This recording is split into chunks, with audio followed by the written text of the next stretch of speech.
కానీ శ్రేష్టమైన మార్గం. హల్లెలూయా. జ్ఞాపకం చేసుకుందాం ప్రియ దేవుని బిడ్డలారా, నిజంగా అన్యజనుల ఇష్టము నెరవేర్చుచుండుటకు గతించిన కాలమే చాలును అంటుంది వాక్యం. అంటే పోయిన సంవత్సరమే చాలు, పోయిన దినాలు చాలు, మళ్ళీ మళ్ళీ చేయడము కరెక్ట్ కాదు అంటుంది వాక్యం.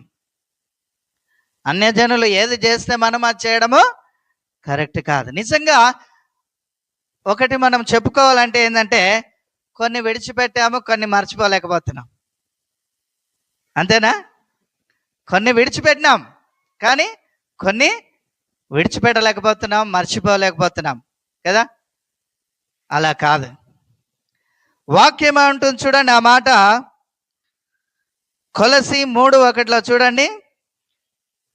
మీరు క్రీస్తుతో కూడా లేపబడిన వారైతే పైనున్న వాటినే వెదకుడి. అక్కడ క్రీస్తు దేవుని కుడిపార్శ్వమందు కూర్చుండి ఉన్నాడు. చూడండి ప్రియ దేవుని బిడ్డలారా, మీరు క్రీస్తుతో కూడా లేపబడిన వారైతే, మీరు దేవుని నమ్మిన వారైతే కదా, క్రీస్తును నమ్మిన వారు పాపాలు వదులుకుంటారు కదా, అన్యజనులు నడిచినట్టు నడవరిగా.